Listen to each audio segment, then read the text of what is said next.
আসসালামু আলাইকুম। কেমন আছেন সবাই? আজকে আমি একটা উম খুব ছোট্ট একটা সালাদ করে দেখাবো। এই সালাদটা আমরা খেয়েছিলাম পার্বত্য চট্টগ্রামে। আমি আর কিশোরদা, আ উম রাজা ওখানকার এমপি রায়বাহাদুর। রায়বাহাদুর সাহেবের আমন্ত্রণে আমরা ওখানে আ গান করতে গেছিলাম। ও অনেক বড় একটা অনুষ্ঠান। তো যাই হোক সেটা তো অন্য গল্প। কিন্তু আমরা যে রেস্ট হাউসে ছিলাম সেখানে ওরা আমাদের ১ম এ একটা ওয়েলকাম ড্রিংকস দিল। তারপরে একটা সালাদ, সেটার সাথে পনির-টনির ছিল। আর তো কিশোরদা খুবই খেতে পছন্দ করতেন।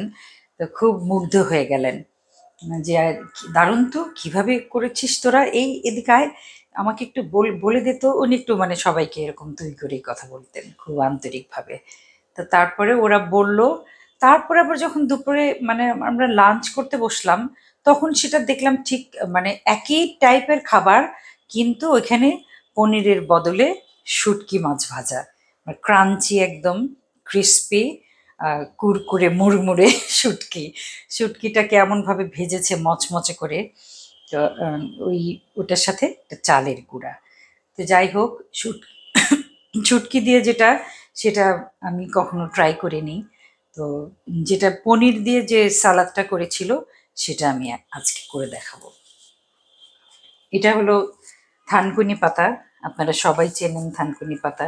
খুবই উপকারী থানকুনি পাতা, পেটের জন্য খুব ভালো। এটা সব রকম ভিটামিন, যেহেতু সবুজ, এটা মানে যাদের পেটের অসুখ, পেট খারাপ হয় তাদের জন্যও ভালো, আবার কনস্টিপেশন হয় তাদের জন্যও ভালো।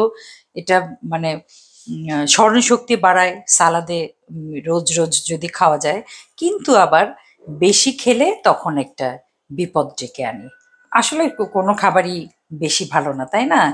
কোনো কিছু যে ভাত আমাদের খেতেই হয় বাঁচার জন্য বাংলাদেশিদের, কিন্তু সেই ভাতই আবার আমাদের অনেক অস্বাস্থ্যকর একটা শরীর দাঁড় করায়।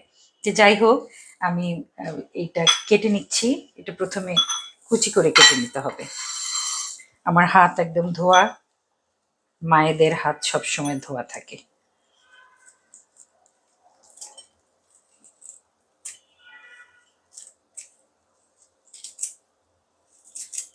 যে সাধারণ ভাতের চাল একদম কুড়মুড়ে করে ভেজে নিয়েছি, এটা আমি একটুখানি আধা গুঁড়া করব।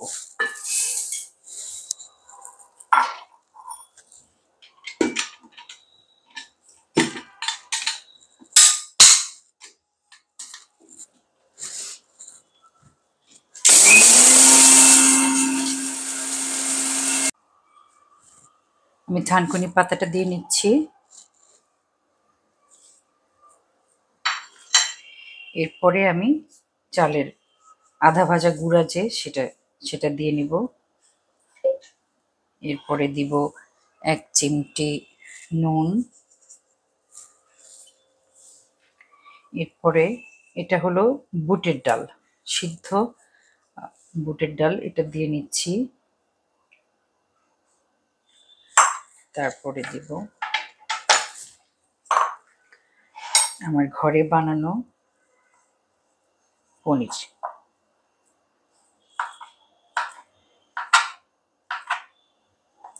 এটার সাথে ইচ্ছা করলে বাদাম টাদামও দেওয়া যেতে পারে।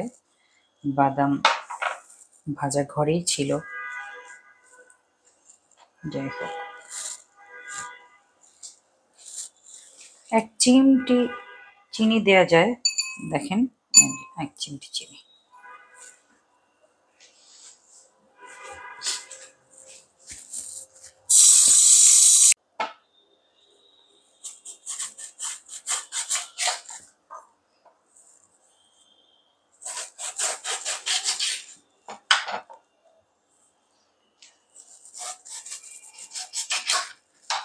একটুখানি লেবুর রস।